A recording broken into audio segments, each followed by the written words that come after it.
by finances, investing, estate and retirement planning? Well, I went to school so you don't have to. Welcome to Finances and Playing the Lottery. Finances and, in conjunction with Capital Coaching, helps people achieve their financial goals through personal, tailored, and attentive financial coaching services. We create successful financial plans by examining your spending and saving habits, then guiding and educating you to personal success. Coaching services include evaluation of your spending plan or budget, building your savings, financing your retirement, examining your insurance needs, and planning for your individual goals. Please contact me at capitalcoaching.net to make an appointment for a free consultation. This week, we're talking about the lottery. It's an exciting, engaging, fun way to dream about making millions of dollars. And some of the payouts have been up to $970 million here in 2021. It seems silly to not at least try to win, right? Well, the adage, you can't win if you don't play, entices us to at least try and grab for the winnings. And yet, you've probably heard of the chances of winning can be as much as 1 in 302 million. So why do we play, and what is the true benefit? For example, if you were to win $281 million, you would pay a lump sum of $70 million in federal taxes and $42.8 million in state taxes. That comes out to almost $100 million in taxes. Of course, you'd still have $181 million. Playing the lottery is fairly simple. You buy your tickets at any one of the 48 jurisdictions, which includes 45 states, Puerto Rico, D.C., and the U.S. Virgin Islands. There are 5 states who do not participate, including Alabama, for religious reasons have stopped it from winning on the ballot and have failed just recently by only 1 vote. Alaska, the governor did introduce the Alaska Lottery Corporation Act to begin the creation of the state's lottery chances. Sorry, no pun intended, but nothing has come of that yet. Hawaii, although brought for a vote many times, it was defeated, and possibly due to the island's pristine reputation of a tropical paradise, and they don't want to mar that and ruin their tourism. Utah, generally a Mormon state, is against gambling, but the state sees a great exodus of their residents going to Wyoming and Idaho to get their winnings because some are so large. The state loses a lot of its money to the surrounding states. And then Nevada, which is sort of funny because it's quite literally known for the gambling mecca. They banned their lotteries in 1864 in favor of the casino gambling. To buy tickets, you can go to markets that offer them, and then you can choose your numbers yourself. Many people use their lucky numbers, like birthdays, but this limits them to numbers 1 through 31, while many of the lotteries go up to 70. For example, Powerball, you're going to choose 5 numbers, 1 through 69, and then 1 Powerball number, 1 through 26. And the Mega Millions, you choose 5 numbers, 1 through 70, and 1 Mega Millions number, 1 through 25. How you choose your numbers is up to you, but be aware that you eliminate numbers doing it this way. So, for example, birthdays only go up to 31, but you could add some of the numbers to try and get some above 31. You can also use a quick pick, which is randomly chosen sets of numbers picked for you by the computer. This option is also quicker because you don't need to fill out any additional forms to try and choose your numbers to play.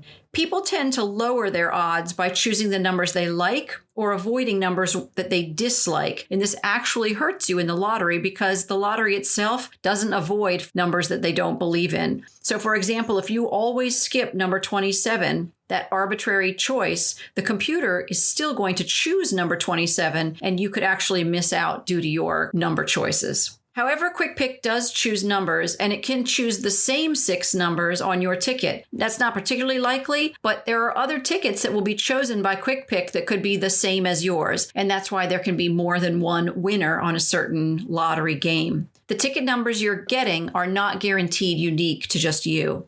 So should you choose your own numbers or use Quick Pick? 70% of the lottery winners use Quick Pick.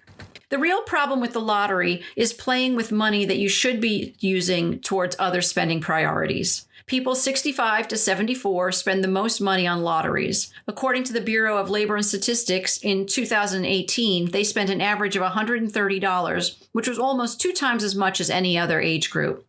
For example, people in Massachusetts spent an average of $737 on lottery tickets in 2017, and that equaled almost 2% of their average annual income, which you can see starts to eat into people's lifestyle. The Motley Fool suggests that if you really want to invest, which gambling is not, put $250 a year in the stock market, and in 20 years, you'll have a approximately $12,000, where a lottery ticket is almost guaranteed lost money. Did I mention the chances of you winning? Seriously though, consider how can you save or even spend that same amount of money to better you and your family's life. Sadly, the poorest households spend 9% of their income on lottery tickets. But if you still insist on playing, listen on. Take your time in claiming your prize. Set up a financial team and legal representatives. People who have millions of dollars don't try and manage it alone, and you probably don't want to make any errors. Although you'll spend money on those professionals, they'll save you money in taxes and even lawsuits in the end, and that could be a great deal of your wealth being given away. Sadly, many winners spend all of their money. Curtis Sharp Jr. is a classic example. He went from being a dishwasher to what they called the $5 million man. He began spending and living a lifestyle that wasn't going to be sustainable for him. And now he's living on his pension and Social Security. Sadly, stories like his litter the internet. Being legally and financially prepared for these changes is just common sense. Do you still want to play? Then consider how you're choosing your numbers. According to the balance, people choose the lottery numbers 3 ways. They're choosing numbers that come up often in the lottery. You can spend some time researching the winning numbers and play those numbers. You can also use the same research to find the numbers that don't come up too often in the lottery and avoid those. And finally, look at combinations that come up often. For example, do 2 numbers come up together or some that seem to never come up together? For example, 1 and 2 often don't come up together. Some people spend time evaluating if there are so many odd numbers or even numbers. There are actually lots of ways to look at former winning numbers. Powerball.com has a tool that allows you to search these numbers, and you can enter a date range and see the winners. The longer the range, the more data, though, you're going to have to go through to make your choices. There's also a website called lottonumbers.com that does all that work for you, providing statistics and analysis of lottery numbers that have been drawn in the past. So buying one ticket isn't much of a winning strategy, but it can be. Many people buy a whole bunch of them with others to help spread out the cost of buying the tickets. At $1 or $2 a ticket, people can go in as a group and they can spend as a much larger pool of people than just buying them as individuals. But there are some things to consider if you're going to buy with other people. Choose one person to organize and manage who's paying, making sure that everyone knows the rules, buying tickets, collecting money, keeping tickets safe. Of course, more than one person can do this, but it's best to have one person sort of in charge of all of this. You want to come up with a contract for your group. It's easy for you all to agree in theory, but once winnings come in, it is not. So the time to start making agreements regarding your lottery winnings and avoiding misunderstandings can actually benefit you and avoid lawsuits. This might include how much each person pays, how the funds will be dispersed to everyone. Each person should have a copy, while the manager has one that has been signed by everyone. And honestly, getting it notarized is probably a good idea as well. Who's participating is important too. Co-workers who thought they were participating or found out they were excluded have sued, and so the winners actually get less money. Consider if one person gives $10 for $2 tickets, did they get 5 shares of the winning? It does make it more likely that you all will win if someone is buying more, but there needs to be rules spelled out ahead of time. You might want to consider everyone putting in the same amount of money for equal parts of the winnings. How will the numbers be chosen that you all will play?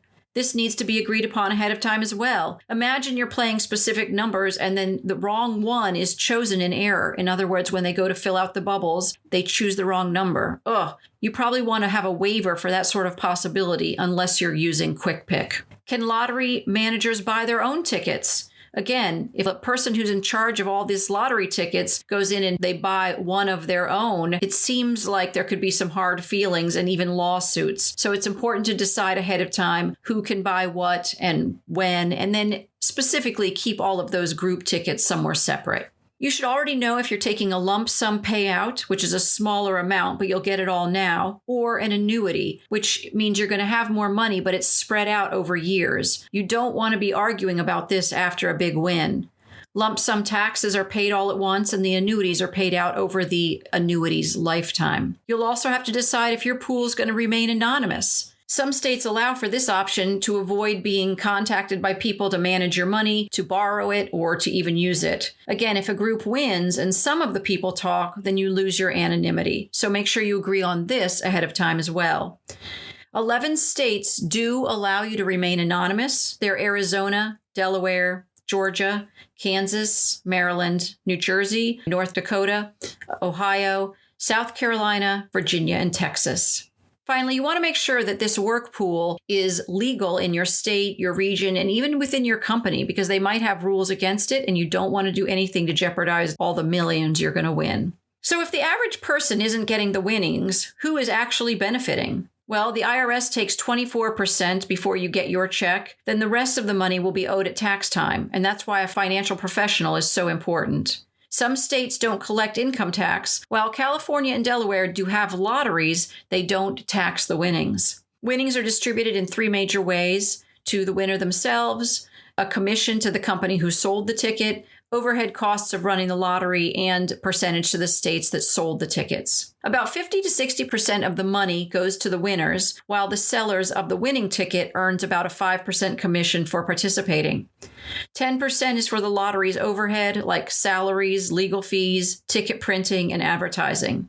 Most states spend some of the money on gambling addiction programs. I'm wondering why they're spending their money on that. While some advocate that the rest goes towards a common good, often their education program, but it can be shared among budget shortfalls, community projects like roadworks, police, or other social services. So, should you play? Do you have truly disposable money available? It is fun to be part of winning, but if you have money that's better spent elsewhere, that probably is best. The choice is yours. Thanks for listening to Finances and Playing the Lottery. We know you chose to listen and we're grateful. If you enjoyed this episode, please follow or subscribe for free in your podcast provider and share your favorite episode with a friend. Finally, consider leaving a review because it brings financial educations to others and helps find us more easily. Please let us know what questions you'd like answered or what topics you'd like to hear us cover by going to our website at financesand.net and leaving a message. You can also contact Capital Coaching for your personal financial needs at capitalcoaching.net. Finances and does not provide tax or legal advice, and nothing in this podcast is to be construed as such. Always consult a tax, accounting, or legal professional for advice on your specific situation. Remember, I went to school